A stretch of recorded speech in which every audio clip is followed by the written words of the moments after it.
And we are live. Hey, everybody. I am Sharmon, the president of the Ethical Network of San Antonio, and we are here with two of our co-founders of the network, and we're going to be talking with them just about how they got started and their lives and their businesses and their journey through sustainability as well. So I'm going to let them introduce themselves because I don't want to mess anything up. So, so let's get started. Who wants to go first? I'll go first. Hi there, I'm Rachel Kelly, and I am the founder and executive director of Revolution Thrift here in San Antonio, Texas. And I'm so excited to be connected with these amazing, amazing women. And thank you for hopping on tonight and listening to our chat. And is it my turn? It is. I'm Evan. I started Evanbrook Ethical Clothing a few years ago, and I met these amazing people a while back, and it's been a wonderful, inspiring journey that that everybody's on right now. Yeah, it's been super interesting. And just talking about that journey, let's talk about your two's journey into sustainability. Like, where did you get started? How did you get started? What did that look like? Do you want me to take it, Evan, or do you want to? You're gonna have to. Okay. Well, I guess for me, it's so funny that I was just posting on Facebook about thrifting, and one of my cousins that has known me from a child made this funny comment about who knew your thriftiness one day would pay off and that you would be doing this, well into your, later years, and that you would be helping others do it. So that was just a part of who I was. I don't know really where it came from because I grew up in a small town in Alabama, and sustainability was not a thing. I don't know. It was just something in me. Maybe I watched some PBS specials about saving our environment. I was very fearful of acid rain. Growing up in the 80s, these were just things. And so that was just something that was a part of my life. Just,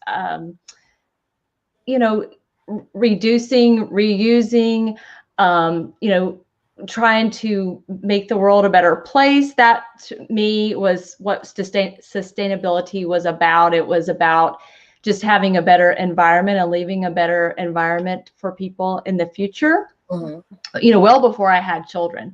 And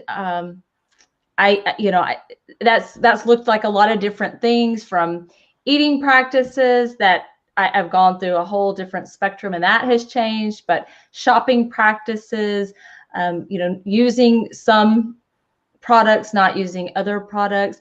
And it's really been a journey. And sometimes I may have been a little too hardcore and I think I have relaxed, and then I've gone back. So it's been a interesting journey all these years, just to learn and to grow and then to connect with others who are also on the journey. Mm-hmm. Yeah, I like that. Yeah, I love thrifting. I love it. All right. So I how to keep it brief. I've always sewn from home. Some friends of mine eventually went overseas as missionaries, and they started working with women, underprivileged women who could use dignified work in a rough area of the world. And so they started a clothing manufacturing business, and they thought, all right, we need a few people to get us going, a few clients. And so I started working with them just because their mission was so inspiring. And along the way, I manufactured several things through them, mostly little girls' dresses, because that was super cute. They're easy to sell and everybody loves them. And as I went further along and, had a little bit of success, I thought, okay, if I'm going to scale up a little or how can I be more sustainable and more, how can I grow this business a little bit that in a way that would work for me so that everybody can benefit here. I looked into how I could bring some of the business to a more local situation. And so I started working. I found some Texas organic cotton, and I found refugees and a sweet little setup in Austin called Open Arms. That it's a group that hires refugee women and teaches them the skills they need to manufacture for several different companies. Just so awesome and inspiring to be a part of that. And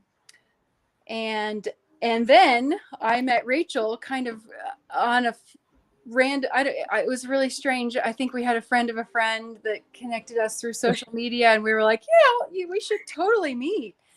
Yeah. And we got the ball rolling to get more people in San Antonio connected.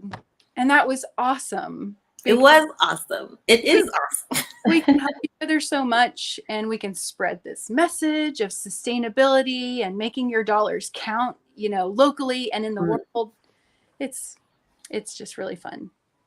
It is really fun. I'm like thinking about Rachel and how you felt like sustainability wasn't really in that small town, but it's really interesting because I feel like once I got started with sustainability, it was like something I'd always been doing.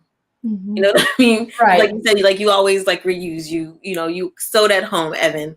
Like it's these little things that we don't recognize as sustainable when we first come across, I think, the conversation and what people are doing. And so it's really interesting to kind of like learn about people's journeys and how so many people have always done these things and have always had these like sustainable parts of their lives and the desire to do good, do better, stay out of acid rain. Sure. Some of these ideas I think you get from, the generations before you. Yeah. You got to repair stuff. You got to make the most of it and all that. And I think our generation, because clothing is so cheap these days, if you go anywhere, you think, why do I need to do that? There are still reasons to thrift and repurpose and, pass on stuff. Yeah. And you just have to talk about it because, people forget. They do. And that is part of like why we're having these conversations, just to talk about how these things get started and why they get started and why they're important to us and in our lives, and helping to spread that message around, I think is just really important. Because when you connect with people as individuals and you understand, why different things are important to them or how easy in a sense they can be, because, sustainability seems like this hard thing because it's this mind shift. But when you recognize there's some things that you're already doing that are sustainable, it becomes so much easier. And I think that was one of the important reasons of starting the Ethical Network of San Antonio. It was to bring like-minded people together because, for example, Evan and I did not know one another at all. And when we found out, we only lived a short distance, from one another. But in this big city, you feel alone and isolated. And, we were looking for ways to present our products, to share these ideas, to bring people together. And we just needed a way to do that. And so when we connected, we were just two random strangers. And it was just a friend of a friend said, oh, I think I know somebody who does this. You should meet her. And so I was like, okay, let's meet. Let's sit and talk. And it was just so exciting to connect with someone who has similar values and similar ideas, and also a business owner who wants to promote this, to get this message out and then bring others to the table to discuss these ideas. That was really exciting. And I felt like at the time, in other areas, not very far from our own, let's say Austin, just up the road, they had, different events and markets and so many resources. And I felt like, why doesn't San Antonio have this? I mean, we are a very large city. Why don't we have this community of like-minded people? We're all disjointed. We're all in our little lane, but there needs to be something that brings everybody together, all the different people, the consumers and the producers, the businesses, just like-minded people from across the spectrum together and have this conversation. Mhm. Yes. Mhm. And that is what we're all about. Yes. So it's really, I would love to know about your guys' like first meeting or your first connection there. Like, how did that happen? Well, we know how it happened, but like, what did that look like? Give us the details. I think we met at a coffee shop, maybe well, I don't know if I should say the coffee shop. Yeah. Up the road. Up the road. Uh-huh. And Evan actually brought a friend, and it was exciting because there were 3 of us, but then the friend moved away. Yeah. She was my sidekick. She was helping me with, some shows and kind of keeping me pumped up sometimes. Oh. Yeah. And we just, I think we were throwing ideas out there. I think we both had the idea of a market of some sort because we knew what Austin had, and we wanted to bring something like that here to our area. And so that was, I think, a big thing that we wanted to do, just have some events to bring people together. Mm-hmm. Evan, what do you remember? That was several years ago. That was a long time ago. Yeah. My mind isn't that sharp. That memory came up on my phone of the actual first event. I was like, oh my God, how long ago was that? Yeah, it really was that simple. I think we were both thinking about a Christmas market. Yes. That's a fun, big event. You can usually attract a crowd. It's an experience and it's an opportunity to shop. And then we also thought we just need to like get these people together once in a while so we can encourage each other and share ideas and see what everybody's up to. And, it's really not a competition when you all have the same vision. You can really create a movement in your city.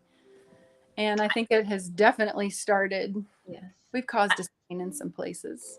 I think you're right about that. We felt like if we could bring all these people together, that we really would be stronger because even though we might have different products, for different people, it is not a competition like Evan said. It really is just being stronger together and letting others know, and then supporting one another, supporting each other in business. So really important. We started creating events. I think one of our first ones was we just interviewed one of us, somebody that our ethical journal friend, and she just sat and kind of told her story one night, and we asked questions and we just hung out, and it was beautiful. That's a great way to get going.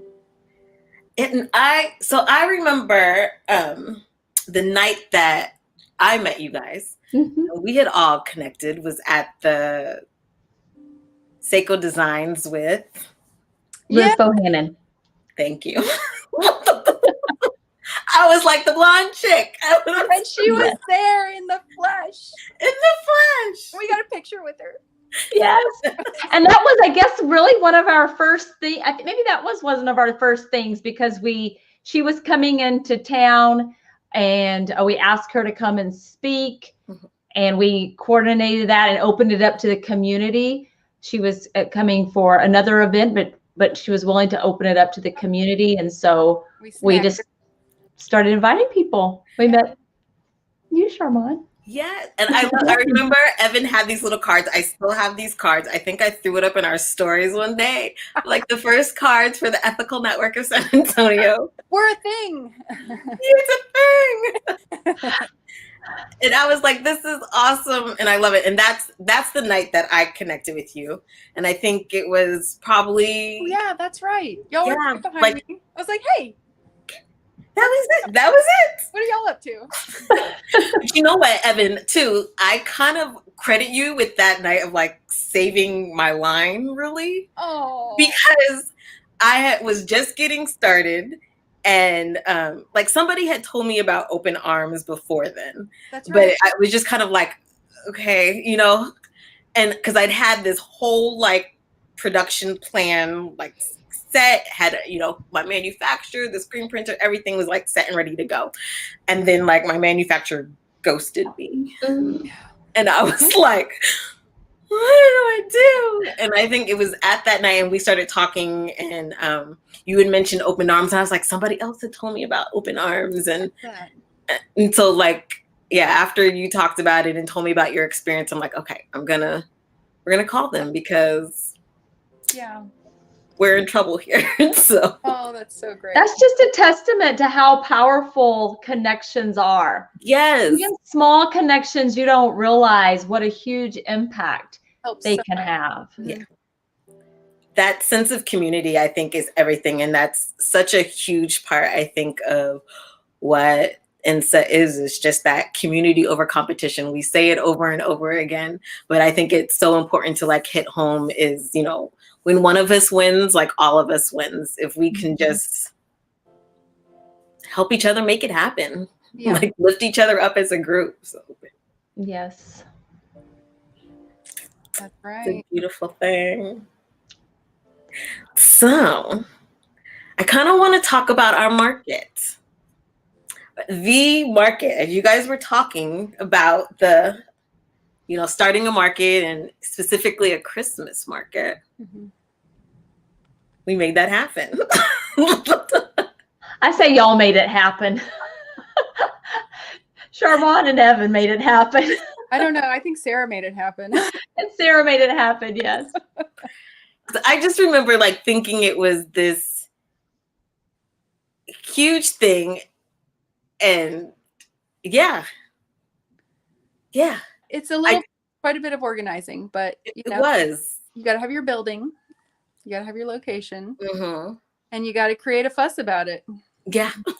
And man, Charmant, you made a fuss about it, and Sarah got the building, right? Yes. That's what I was gonna say. I was like, we were really blessed to have Sarah be part of the group and to offer up the Impact Guild. So I remember sitting at that table and being like, okay, you know, trying to figure out where we were gonna have it. And I'm like, okay, what can we do? How can we, you know, get the money to host it somewhere? And she's like, well, what about the Impact Guild? And I'm like, but we, you know, like we're willing to use the Impact Guild, but we don't want to like use the Impact Guild. Yeah.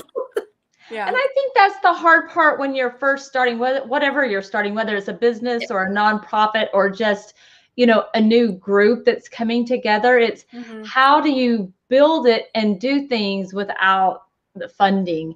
And we really were bootstrapping and trying to do as much as we could do with no funds, other than, you know, we would provide things, whether it was food or snacks or Mhm. different pieces. But when you're not charging for your services, but the market was a way for us to start, but also recoup a little bit of funds. Yeah, So that was really the perfect first big event because it did help pay for itself. Yes. But that is hard. Like you were saying, it's hard to set boundaries at the beginning of, you know, we got to build each other up, you know, but I can't go under in the process. So right. We stayed friends and we made it work. Yeah. And I'm like, it's funny. I'm like, you were talking about we kind of bootstrapped it. I'm like, I feel like we still are. Who is it? We have a fundraiser campaign going on, you guys, just in case you want to know. Hanging out on Facebook for the month of April. Everybody watching, everybody that's going to be watching the replay, there's a Facebook. We have so how do people donate if they want to donate? Because you guys are a 501c3 now. 501c3. Wait. We made that happen. That was a journey. So how can people donate? How can they get involved? Ooh, why are we talking about this now? Okay, sorry. We have tried to make it as easy as possible for you guys to donate. So you can donate through this fundraising campaign on Facebook.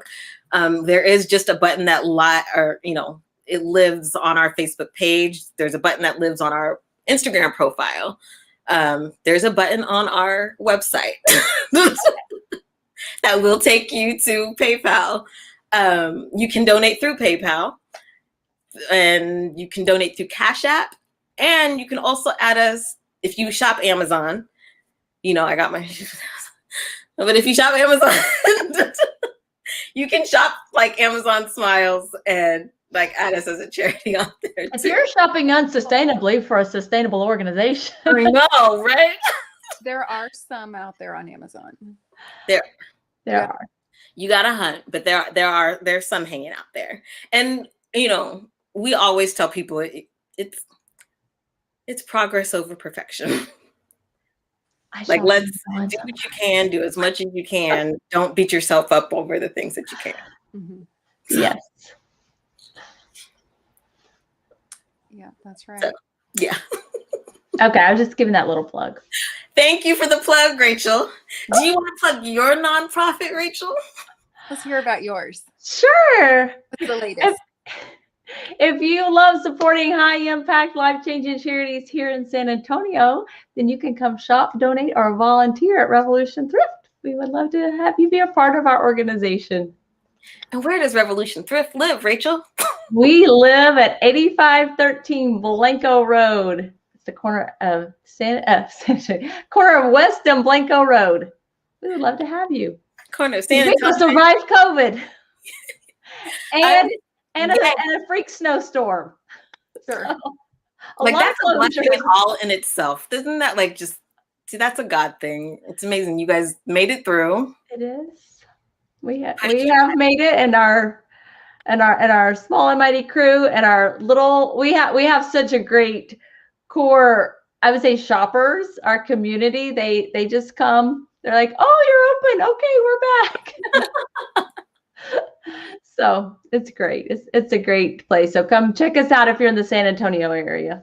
It is a great place, you guys. Actually, I got this necklace from Revolution Thrift. I Well, don't know if you can see it.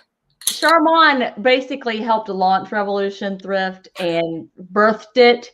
So she was a huge Mhm. player in Revolution Thrift, which is so funny because it goes back to us meeting Mhm. at this event that was put on by Ethical Network of San Antonio, and I would never have met Charmon otherwise. It gives me chills when I think about it, just how people coming together help one another and can create things. Complete strangers can create things, really amazing things that live on for years to come. Yeah. It's a beautiful store. It's clean and it's laid out well. And I always find several things that I needed. Oh. Well, one of our Evan's been a great donor, so she brings us good donations. And my neighbors too now. And once a month, somebody's like, I'm going to Revolution. Anybody have donations? You can throw them in my trunk. I like it. I like it. I just wanted to share a little. We got 2 comments here. Okay. One of our network members, Khadija, with the Tour Body Essence, who has some amazing body skincare stuff. I'm like, I can't even think of the skincare, body care, perfumes, super nice. She just says what gems you all are. Oh, And Mary from Spare Parts says, we love Revolution Thrift. Oh, we haven't seen you, Mary, in a long time. You should come back and see us. But y'all have your own little store now, so I'm super excited for you guys. In fact, we sent some donations. I don't know if you know that, but one of our volunteers took a whole bunch of craft stuff. We cleared out our craft stuff, and she took it to Spare Parts. Not to mention, I finally know where Spare Parts is, and I'm super excited about that. I went to the re-up station the other day, and I was like, Spare Parts! Yes! So that was exciting. Awesome. Little side note. That's exciting. I love how all these organizations and people just kind of intertwine and intermix. And that's San Antonio.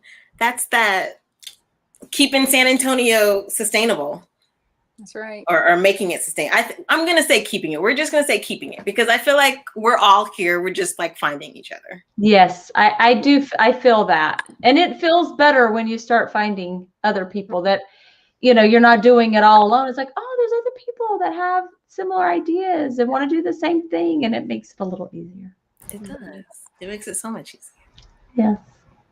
But I don't want to leave Evan out. Evan, you talked about your line a little bit. Mm-hmm. But we want to hear more. We had a little one at one of those events. I was big and pregnant. And so I have taken a little step back right now. But so I'm doing a lot of alterations and creative sewing, I call it.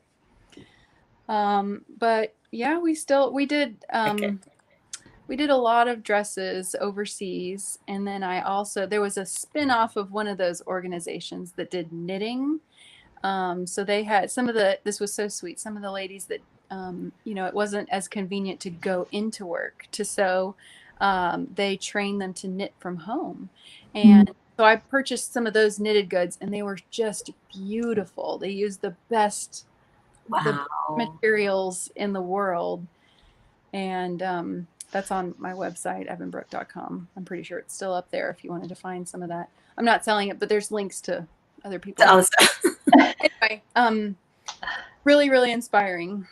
And then, working with Open Arms, I found, I did some research on cotton growth in the United States, and then organic cotton, and some reasons why we should care about organic cotton. Why consumers should and why farmers care about it. And I actually went up and interviewed a farmer up there. Oh. He was a really inspiring guy. And he's part of a co-op up there, spreading the word about organic cotton and why we should care. And that video lives on your website too, doesn't it? I'm pretty sure that's still on the website or the YouTube channel.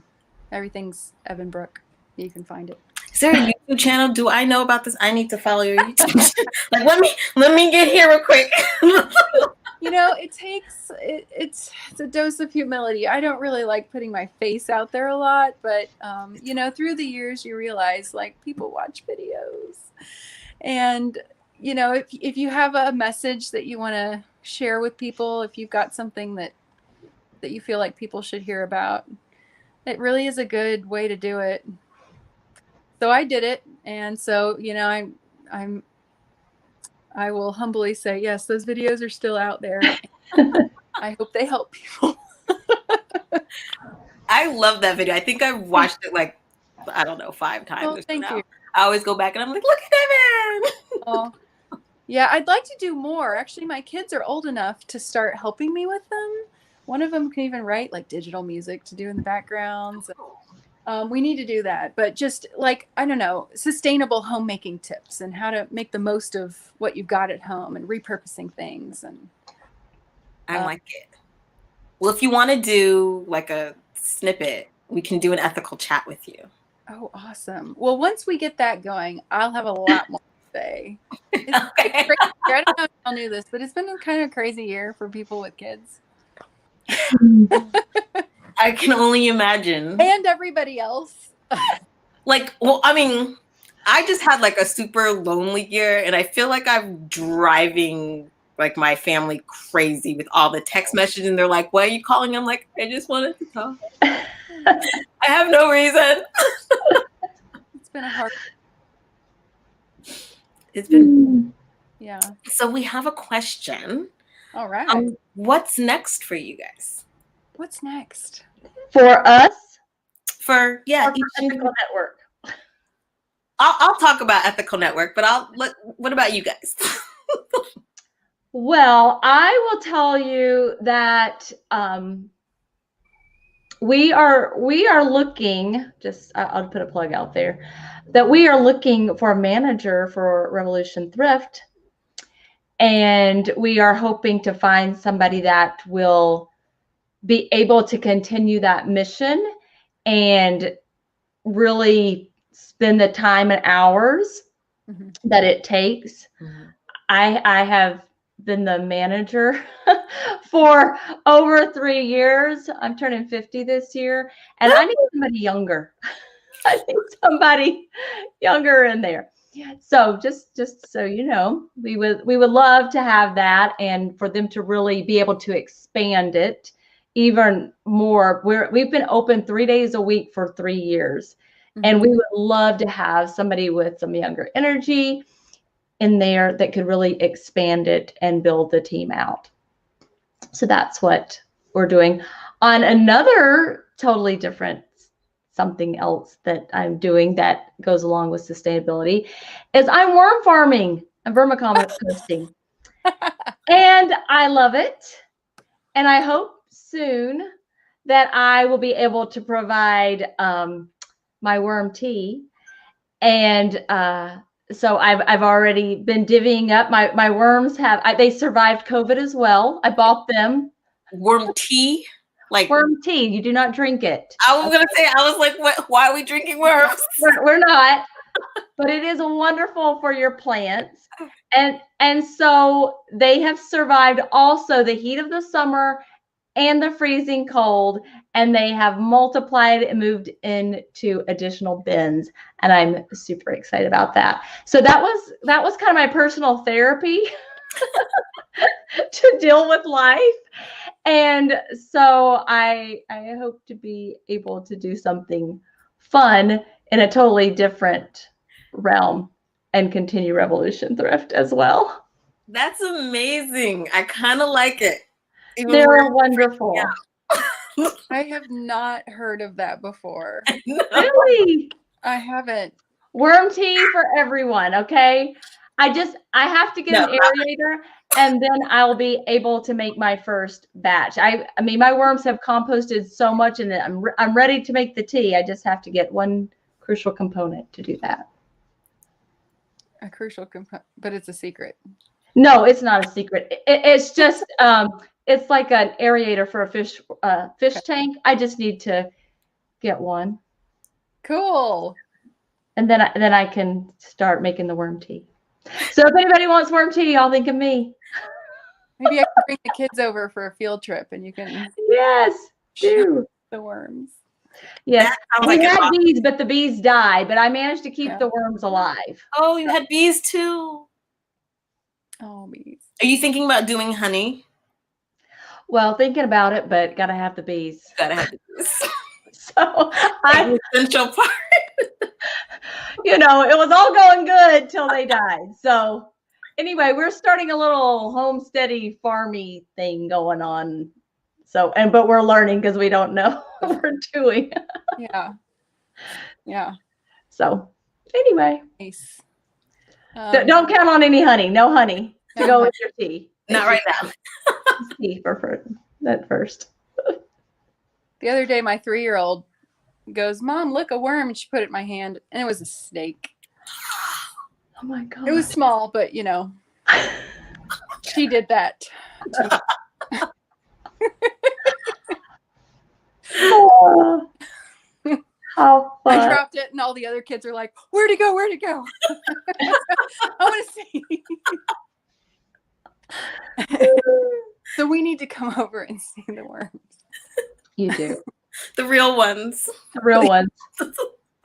Not snakes, please. Oh my goodness. They're amazing composters, so you'll love them. Good. That's good. So besides holding snakes, Evan. Yeah. You know, I don't know. I have a few ideas. As the kids get older, I had kind of like, I had a business plan for once the kids are in school, but then I had another one. And so now I'm kind of like reworking things.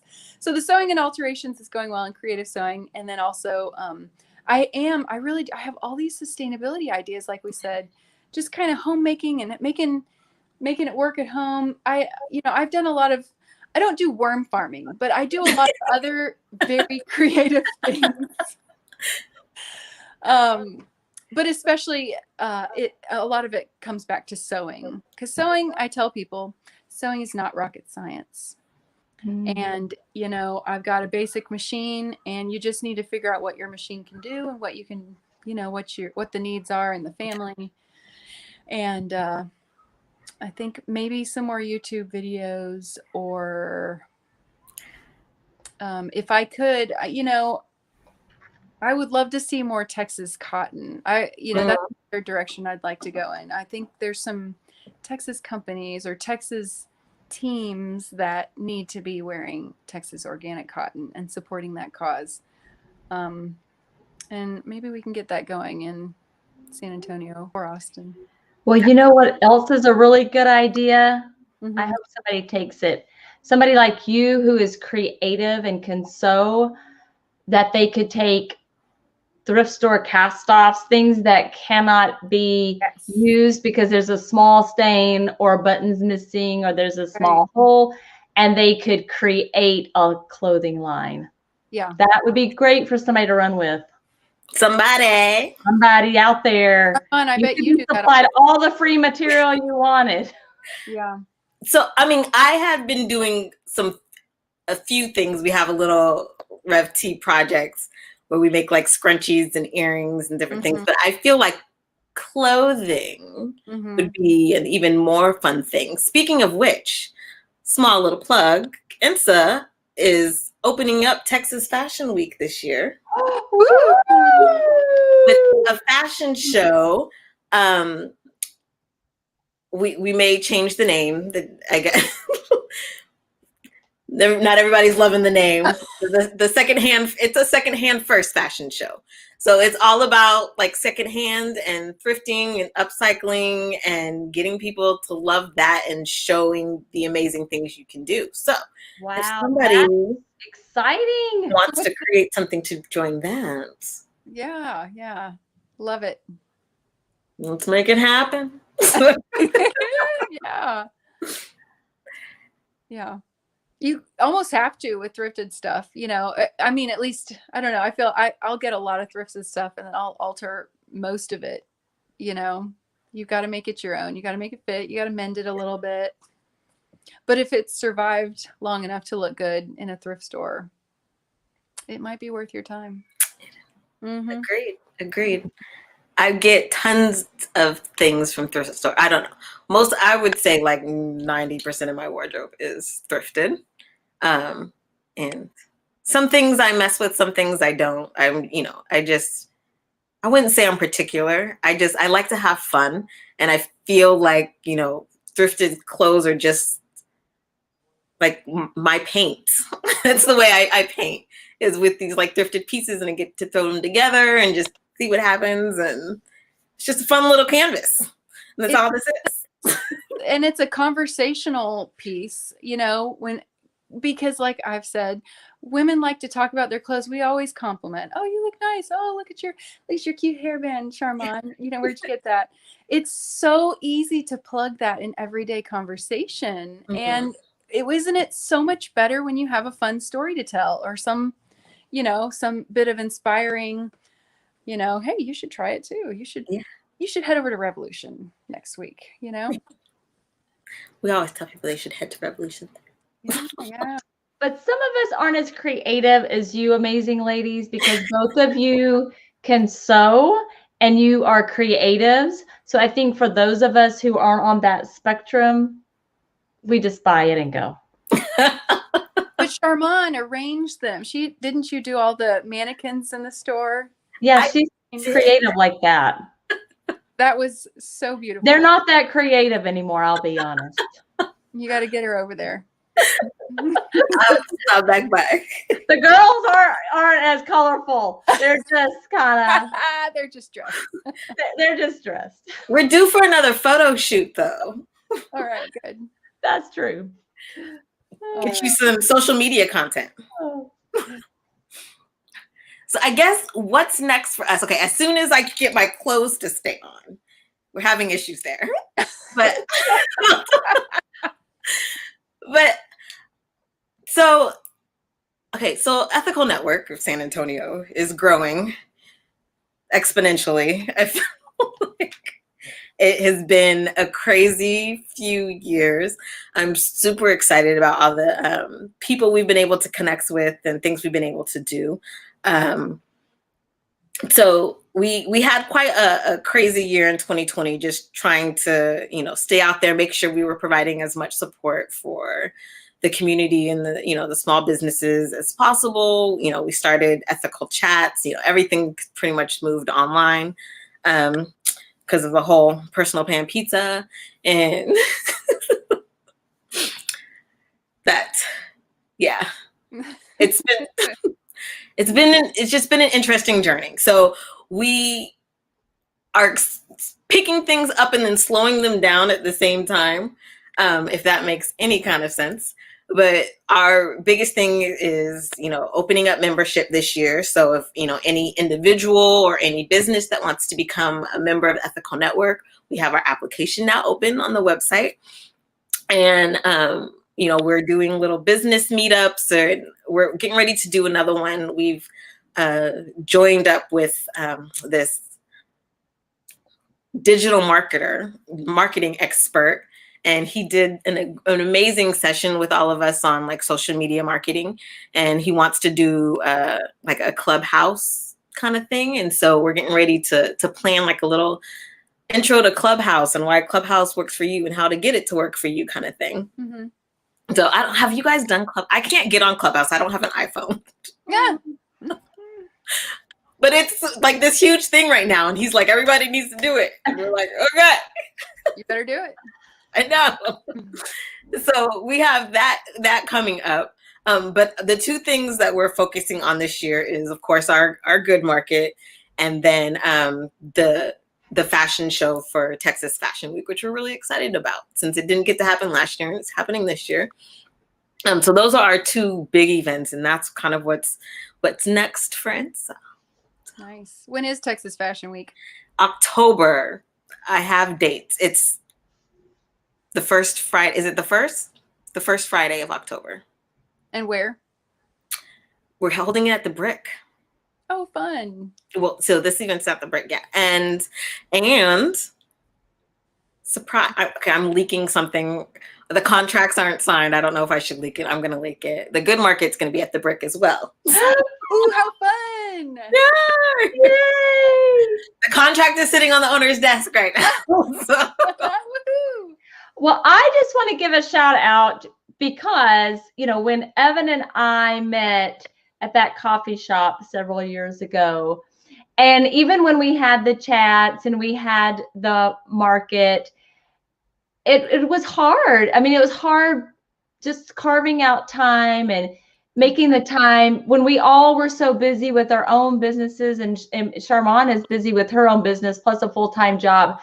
But she has taken this baby and nursed it and just let it grow. And I'm just so thankful for all of her hard work. She is the one who got it, made the 501c3 a reality, got the nonprofit status, and has created this amazing nonprofit now. I mean, she really took a vision and just this small gathering and has turned it into an organization. So yay, Sharman. Woohoo. Yay.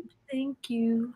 So that's exciting. All exciting stuff under your presidentship, under your leadership, under your watch, under your care. I like the presidentship. That's like my new word now. That's good. Well, and for people who don't know how nonprofits work, there is no owner, but it's a group of people who are nursing it and watching over this entity. But they really do have to have a leader to carry, to cast the vision and, lead people along. And that's what Sharman has done. So you've done an amazing job. Mm-hmm. Thank you. So that is about, well, Mary has another question. What's Clubhouse? Mary, that's a very good question. I'm still trying to figure that out. It's a new app that's currently only available for iPhone users. If you have an iPad, you can use it. Or any kind of Mac, Apple, except for a MacBook. You need to have an app. So iPad, iPhone.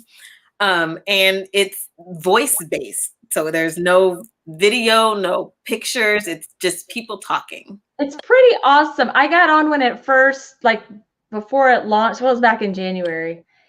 And you're in a room with other people. So just imagine if we couldn't see each other, but we were just all in a room chatting.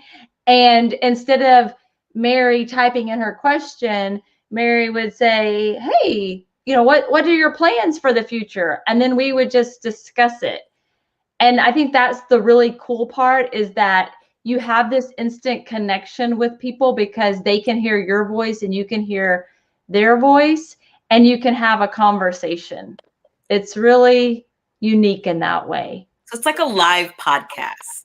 Yes, it's really, and there are rooms for just about anything. When I first got on, oh my gosh, I would just be listening to all these amazing people, and then I just had to cut myself off. So I haven't gotten back on because I would be going through, I would have my phone up like this. I'd be in the store. I'd be one of these people trying to listen because I didn't want to miss anything. Mm-hmm. You know, like you have access to people you would never have access to, you know.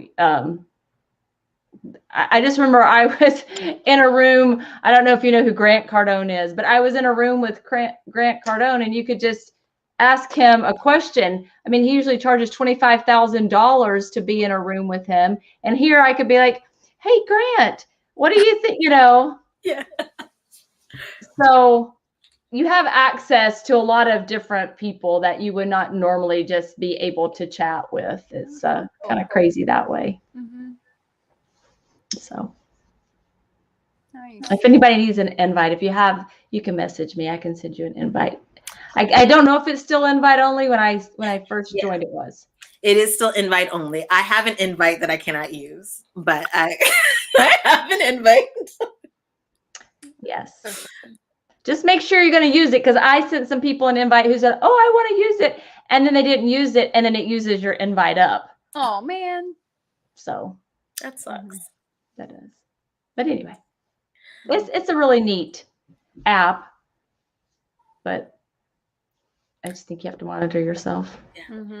Well, it's apparently huge right now, so everybody's on it. People are loving it, and if you watch out for our whatever it's called, what is it called? Our social media, Mary. You watch on our Instagram and our Facebook pages. We'll send out an invite, because normally our business meetups, we limit the time so that everybody can have a chance to talk. But this one we're going to open up a little more, so there's a bigger audience, since it's more of like a let us teach you how to do this kind of thing. So this has been awesome. It's so good to see your faces. I know, miss seeing you. I know.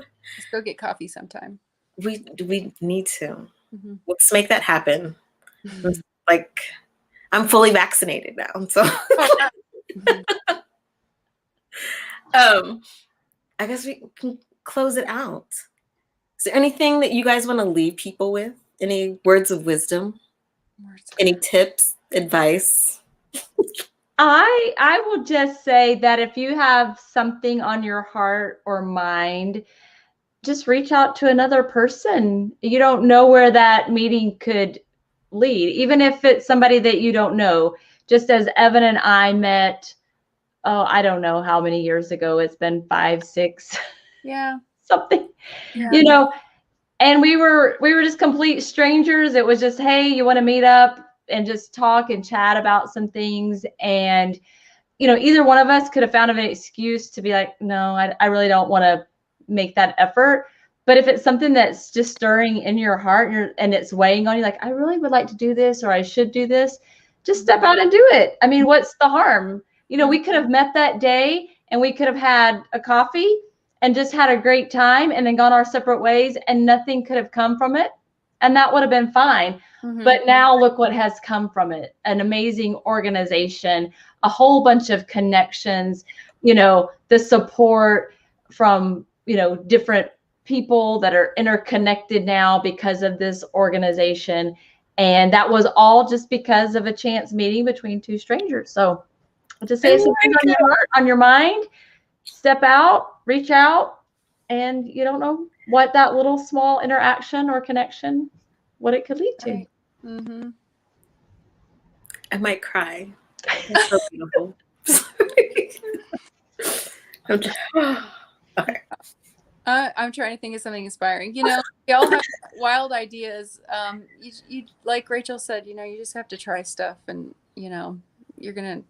most people fail a bunch of times before something clicks.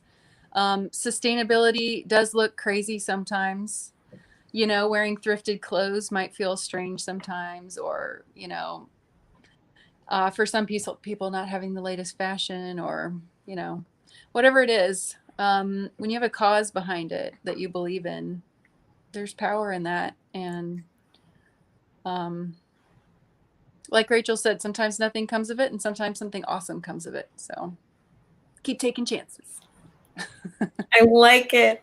I love you guys so much. That was very inspiring. Evan. It Thank you. was. Thank you so much and coming on and sharing your light. Oh, and you too. Thanks for organizing that. Yeah, thanks for having us. Thanks for asking us. It was Yes. an great honor. to get together. Yeah. Oh, See y'all. but thank you, everybody. Bye. Thank you, ladies.